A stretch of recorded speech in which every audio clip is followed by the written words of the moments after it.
Okay, so the specific development of the spinal column. I wanted to make this its own little video because this is incredibly important, and the embryological questions do make up a good chunk of the spinal anatomy portion. So, the embryonic germ layer origin of our spinal column is the mesoderm. Okay, because we have mesoderm again is our connective tissues. So a lot of our stuff, the bones, the muscles, that kind of stuff, even nerve stuff, a lot of it comes from the mesoderm. And there are quite a few subdivisions of the mesoderm that we're going to get into. One of those being, so we come up here real quick, that mesoderm is the notochord. We're going to start there. The notochord, this is what forms the nucleus pulposus of the intervertebral discs. This is a very commonly asked question on boards, mostly because, again, as chiropractors, we deal a lot with the spine, we deal a lot with the discs, we deal a lot with patients who have herniated discs. So this tends to come up quite a bit. So the nucleus pulposus made from the notochord. We have another chunk of mesoderm called paraxial mesoderm. This is the source of the vertebrae itself, the muscles, as well as the dermis. So the paraxial mesoderm flanks the notochord on either side and gives rise to 31 pairs of somites. Okay, this word somites. Somites differentiate into three main regions. So we go from mesoderm, the paraxial mesoderm branches out and forms these somites.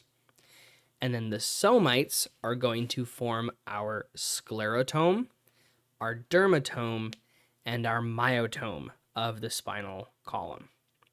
So the sclerotome is the vertebral column, which includes the vertebrae, the intervertebral discs, minus the nucleus pulposus, because that's the notochord, as well as the ribs.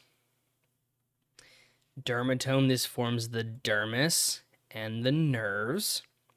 So the dermatome differentiates into the connective tissue of the skin, the dermis, the deeper part of the skin. And it is closely associated with the development of sensory nerves and innervates specific dermatomal regions. Finally, myotome. The myotome develops into the muscle tissue, and it's further classified based on the muscle type.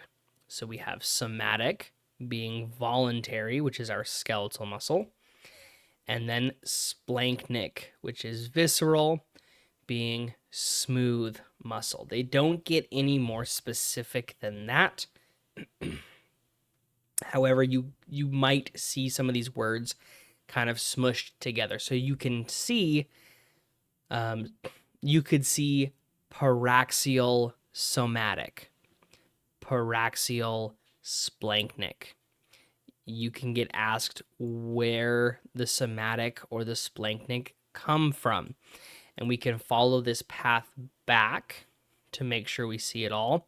So an acceptable answer is myotome. An acceptable answer is somites. An acceptable answer is paraxial mesoderm. So see, we want to make sure that we know kind of the forward and the backwards of the development of the spinal column. So that way, if you see any of these words, you know the association. We know overall, if we're talking about the spine in any way, we guess mesoderm. It's just if mesoderm isn't available, then we need to go a little bit more specific. Additionally, under the layer of myotome, and actually technically even under the layer of somatic, we have the epimere and the hypomere.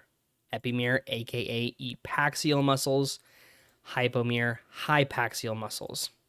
This is giving us our posterior versus anterior. So the epimere, I like to say epic posture. These are our posterior muscles, the muscles of the back, the extensors, the dorsal primary rami, everything that has to do with the back. The hypomere is the anterior, the ventral primary rami, anterior muscles, and the flexors.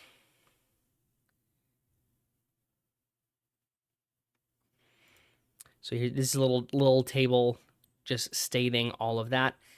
When I took boards, I had 3 questions specifically asking about epimere, epaxial, hypomere, hypopaxial, referring to, is it anterior, is it posterior, is it ventral, is it dorsal, is it extensors, is it flexors?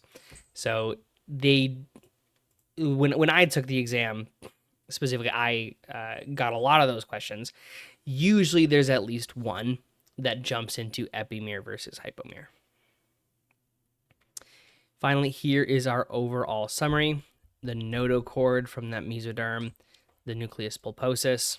We have the sclerotome, dermatome, and the myotome from the somites is the paraxial mesoderm. Then our epimere and hypomere, both again from the myotome portion of the paraxial mesoderm and all of the stuff that it develops into. That is our first chunk of spinal anatomy. We're going to continue into the musculature. And this is going to be the end of the public content. So if you are watching this video and you are interested in continuing this material and being able to see it and having access to all of this material, there is in the description down below, I have my email specifically for this.